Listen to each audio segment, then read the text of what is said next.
BBM, Bibiche Mbombo officiel, toujours à la pointe de l'information. Abonnez-vous, likez et partagez. Bibiche Mbombo officiel, votre chaîne de référence. Hello, my name is Priscilla Buma Blessing, and today it's my birthday. I'm 14 years old and I'm pretty happy about it. 14! On a l'impression que vous êtes toujours vous n'êtes pas dans le show-off. Donc vous êtes vraiment très discret. Moi je vous ai rencontré une fois à la gare du Midi, c'est à peine qu'on vous reconnaît à Bruxelles. Vraiment, est-ce que c'est quelque chose que vous avez gardé en vous ou bien c'est une façon de faire où vous vous êtes dit on doit respecter cette façon d'être? Je pense qu'on a d'abord été dans la bonne école, je crois. Oui, la bonne école de Papa Alain. Et les habitudes, vous voyez, vous avez grandi avec et vous ne trouvez pas pourquoi, quand vous avez utilisé le mot show-off, on ne voit pas pourquoi. Papa Alain, il était le grand Alain Moloto, il mais disait d'être nous. Au fait, il partout était où tu es, tu dois être toi. Oui. Donc, je pense qu'on a grandi dans une école où la simplicité fait l'expression même d'un adorateur. Il faut être simple comme Christ était simple pour que le message soit simple, rester accessible et ne pas vouloir faire sa... Allez, promotion, ce serait peut-être le mot qui serait mal compris, mais ne pas vouloir faire sa propre gloire, je vais appeler ça comme ça. Il y a bien sûr qu'il faut faire connaître l'œuvre qu'on est en train de faire, il faut utiliser les médias, mais il ne faut pas chercher sa propre gloire. Et ma femme et moi, on s'est dit toujours qu'on ne voudrait jamais arriver à un niveau où si je vais aller au coin, comme je l'ai dit, au petit coin pour aller au coin de la rue, pour aller acheter une chikwang ou acheter un dindon, comme on dit chez nous, que je n'arrive pas parce que je suis trop star. Nous, on fait nos courses, hein, et puis mon mari, il prend la moto, il s'en fout que les gens disent « Pasteur Adams », il prend sa moto. Moi, je vais chez nous, on appelle Zando, au marché central. Je fais mes courses seule. Je préfère vivre ma vie. J'apprends aux enfants d'aller au Zando. On y va avec mes enfants. On y va au coin acheter des bananes. Et je pense que c'est ça la vie. Vaut mieux être vous, au lieu de chercher à devenir quelqu'un d'autre. C'est pesant. Mais il y a quelque chose qui vous rattrape, que vous le vouliez ou pas. Aujourd'hui, vous n'êtes plus n'importe qui, vous n'êtes pas n'importe qui. Vous n'avez jamais été n'importe qui. Il y a cette vie de gloire, qui vous suit aussi. Comment vous gérez la gloire? Parce que aujourd'hui, Maman Nadège, Papa Tom, on peut dire dans le monde du gospel, reconnu dans le monde, vos deux noms reviennent. Comment vous vivez la gloire? Je pense que la gloire, comme le mot le dit en hébreu, c'est quand même un poids. Franchement, la réalité, c'est que des fois, vous souffrez quand vous montez, appelons ça comme ça, vous montez et vous vous rendez compte qu'il y a certaines choses que les gens vous ont privé de faire. Oui. Vous voyez, ils se disent, non, vous, à votre niveau, vous ne pouvez pas le faire. Non. Je ne parle pas des mauvaises choses, je parle juste de la vie sociale, naturelle. Tu te dis, oh là là, je ne peux pas faire ça. Je me rappelle une fois, j'étais allé prêcher, il y avait un gros embouteillage, je descends de ma voiture, je prends une moto et je suis en route. Les gens écrivent, Pasteur Adams, on t'a vu. Moi, je dis, mais ouais, vous me voyez toujours. Moi aussi, je vous vois. C'est comme ça qu'ils répondent. On dit, on vous a vu. Oui, moi aussi, je vous ai vu. Alors, je pense que il y a des restrictions qui viennent à nous. Oui. Les gens vous aiment et ne voudraient pas vous voir peut-être souffrir d'une quelconque manière que ce soit. Et des fois, les gens vous voient et ils se disent que ça, c'est votre standing. Vous devez être comme ça. Vous devez pas être là, faites ceci, faites cela. Ça vous limite un peu dans la réalité, mais en même temps aussi, on se rend compte que vous pouvez arriver à un endroit et beaucoup de gens arrivent et ça crée un désordre. Alors, vous ne pouvez pas vous dire, allez, voilà, moi, je suis humble, mais vous mettez aussi votre vie en danger. Après, il y a plein de gens autour de vous. Alors, ce qu'on essaie de faire ici, c'est que la gloire amène beaucoup de responsabilités. Quand les gens commencent à vous suivre, vous cessez d'être vraiment à vous. Alors, mais en même temps, on n'essaye pas de pouvoir non plus porter des masques pour répondre aux critères que les gens nous donnent.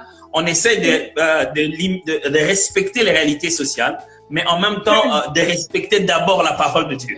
Voilà. Et en même temps aussi, nous savons que beaucoup de gens nous aiment, et ça, c'est toujours quelque chose qui nous touche beaucoup. Mais il y a certaines personnes, au fait, souvent, vous ne changez pas, mais les gens ont changé leur regard. Au fait, quand les gens, ils s'attendent déjà à ce que vous soyez ceci, que vous fassiez cela. Et lorsque vous entrez dans ces pièges-là, sincèrement, ça devient pesant. Nous préférons, mon mari et moi, nous en avions parlé, nous deux, à être nous et à rester nous. Et je pense que vraiment la facette à voir, c'est seulement être enfant de Dieu. Peu importe les titres d'abord, lorsqu'on est enfant de Dieu, tu ne portes pas de masque, tu es toi. Là où tu n'aimes pas réellement. Là où tu peux sourire, tu souris. Et je pense que la vie, elle est simple, elle est mieux comme ça. Shalom, shalom à tous.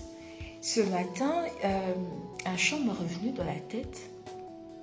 C'est un chant que j'ai beaucoup aimé. Je l'ai écouté quand j'étais très très jeune. C'est un chant de Maggie Blanchard. Elle a chanté.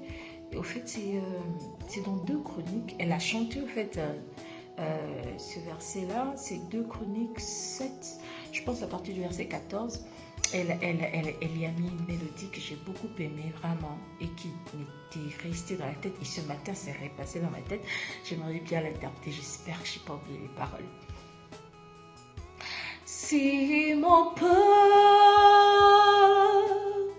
sur qui est invoqué mon nom, s'humilie et prie, et cherche ma face, et se détourne de ses mauvaises voies, je l'exaucerai des cieux, je pardonnerai ses fautes et guérirai son pays.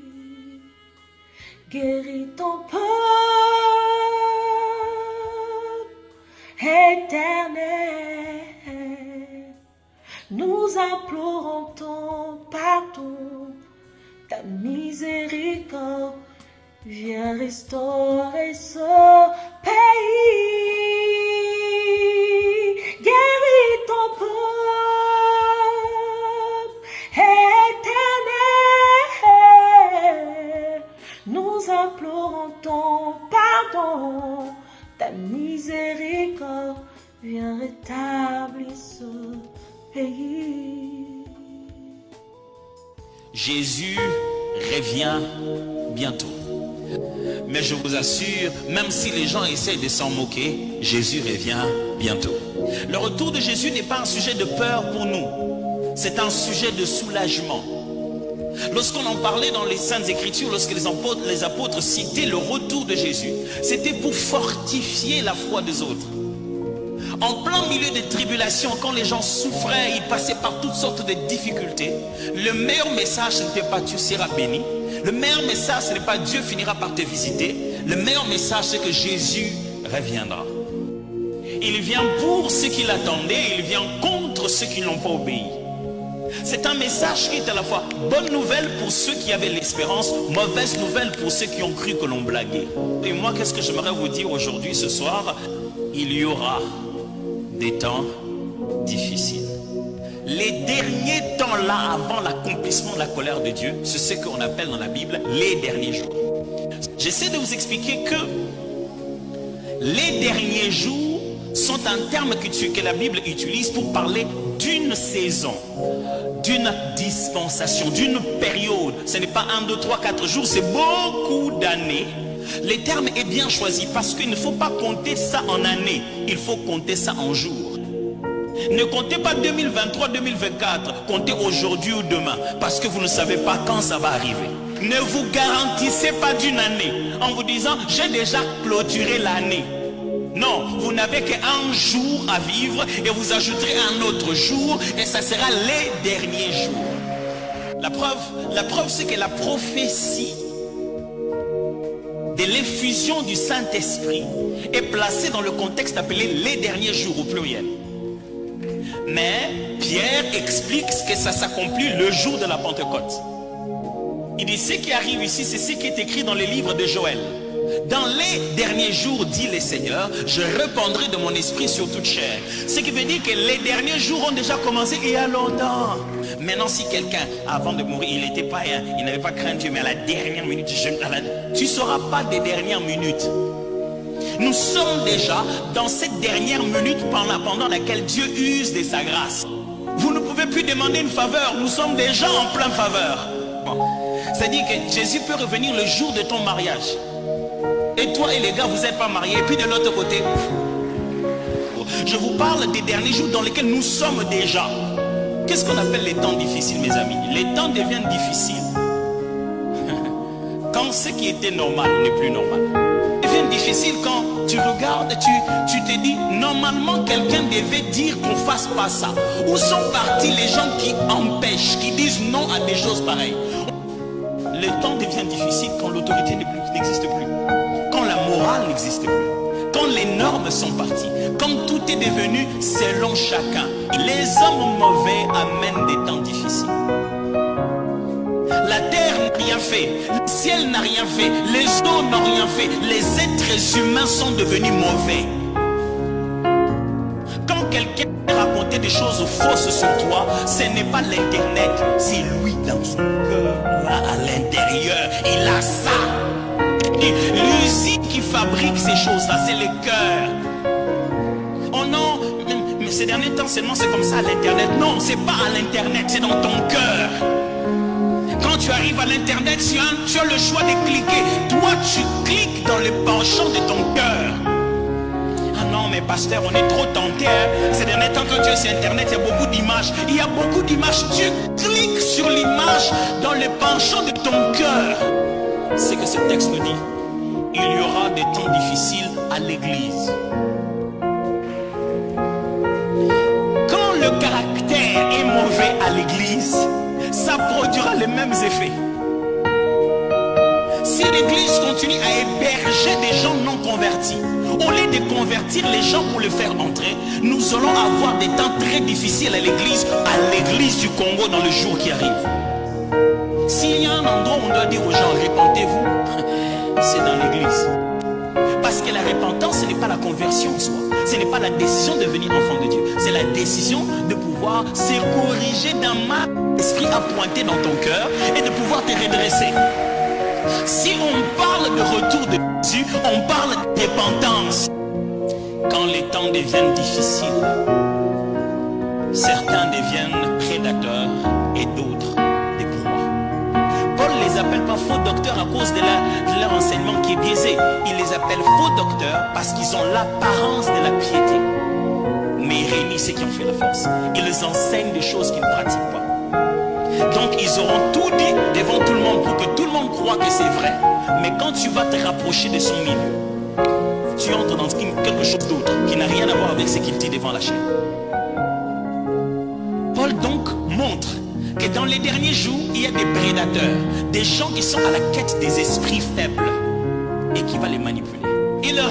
Ils avanceront toujours de plus en plus dans leur mal. Mes amis, ne vous étonnez pas, dans les derniers jours, celui que vous tous, vous savez fait mal, il ne va pas s'arrêter, il va avancer de plus en plus dans le mal. Quand vous voyez quelqu'un continuer à bien faire les mal, les mauvaises choses qu'il faisait avant, ce n'est pas que c'est Dieu qui est avec lui.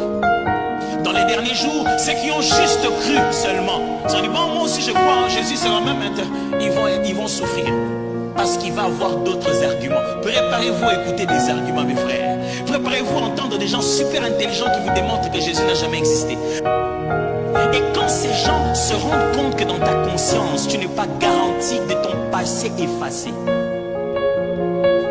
ils se mettent à se manipuler. Mes frères, mes sœurs, on vous a fait entrer des prières difficiles. Vous allez avoir des temps difficiles.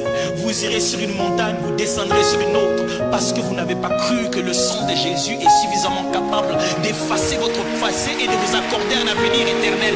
Débarrassez-vous de ces gens. Ils ne sont pas morts à la croix de Golgotha. Vous devez vous décider. Est-ce que vous êtes délivré ou pas? Mon frère, ma soeur, si tu ne peux pas t'asseoir et te rassurer de l'assurance de ton salut, et te rassurer que quand Christ viendra, il va te prendre, c'est que tu vas vivre des temps difficiles. Tu deviens la proie de l'ennemi quand tu n'es pas rassuré de ton salut. Tu deviens la proie de l'ennemi quand tu commences à avoir un passé chargé. Mais le problème est celui-ci, pasteur. Il pense que s'il tue Pharaon, il sera plus esclave. Or, il y eut un Pharaon qui ne connaissait pas Joseph. Et le peuple d'Israël est resté dans l'esclavage. Ce n'est pas parce que, écoutez, Judas est mort, Jésus était resté vendu. Lorsque quelqu'un fait une incantation mystique sur ta vie, il n'a pas le pouvoir, lui, d'aller te sortir de là. Ce n'est pas à celui qui t'a vendu de te libérer. Un autre libérateur est venu du ciel. Celui-là, il est mort à la croix de Golgotha. C'est chez lui qu'il faut aller. Mon frère, si Jésus qui libère te renvoie encore chez ta mère qui t'a mis là-bas, ce n'est pas le bon Jésus. Si ça, ce n'est pas fixé dans ta tête, tu deviens une proie et tu vivras des temps difficiles. Le royaume est au milieu de nous. Tu ne dois pas vivre tout le temps comme si tu es en train de chercher une autre vérité. Il n'y a pas une autre vérité. Nous étions des pécheurs. Christ est mort à la croix pour nous. Et quiconque croit en lui est devenu enfant de Dieu. Et c'est dans ce parcours que le Saint-Esprit t'enseigne, te mûrit et te fait grandir. Il n'y a pas une vérité élevée à connaître. Si tu penses que tu n'as pas encore entendu la grande vérité, tu vivras des temps